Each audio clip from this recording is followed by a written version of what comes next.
नमस्कार दोस्तों। आपको इस वीडियो में एक ऐसी कहानी बताएंगे जिससे आप भी आश्चर्य में पड़ जाएंगे। आश्चर्य इसलिए क्योंकि 40,000 करोड़ रुपए जिस बिजनेसमैन, जिस टेलीकॉम टाइकून की संपत्ति हो, उनका बेटा बौद्ध भिक्षु बनने चला है।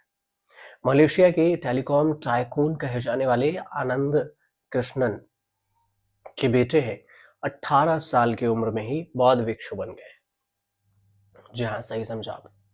साउथ चाइना मॉर्निंग पोस्ट है और साउथ चाइना मॉर्निंग पोस्ट के अनुसार से एके के नाम से मशहूर कृष्णन मलेशिया के तीसरे सबसे रईस शख्स हैं और उनकी नेटवर्थ 40,000 करोड़ रुपए है, 5 बिलियन यूएस डॉलर से ज्यादा।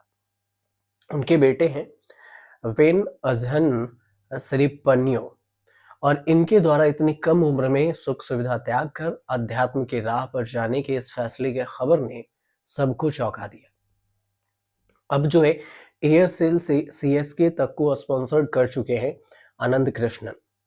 टेलीकम्युनिकेशंस, मीडिया, ऑयल गैस और रियल एस्टेट में फैला हुआ है इनका कारोबार। टेलीकॉम कंपनी एयरसेल के मालिक भी रह चुके हैं, जो आप पहले एयरसेल की कंपनी आपने सुनी थी, अब बंद हो चुकी है।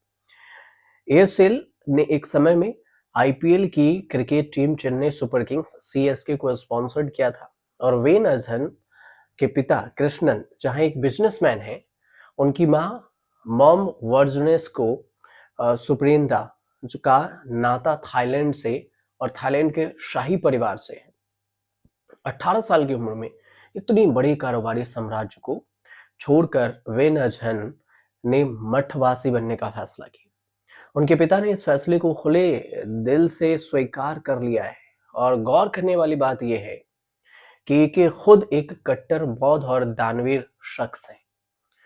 अजहन की बात करें तो आध्यात्मिक यात्रा की बात करें तो अपनी थाईलैंड विजिट के दौरान वह कुछ समय तक एक बुद्धिस्ट ट्रस्ट में रुके थे और इस मठ में उन्होंने दीक्षा ली और इस थोड़े समय के अनुभव से ही जीवन जीने के उनके तरीके की सोच को बदल दिया।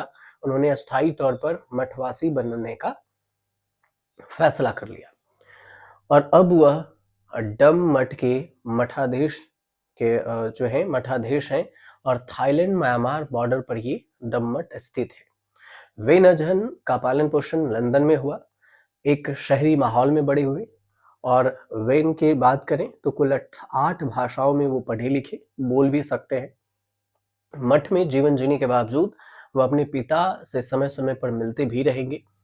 वह अपनी आध्यात्मिक प्रतिबद्धताओं और पारिवारिक रिश्तों के बीच एक बैलेंस बनाकर भी चल रहे हैं।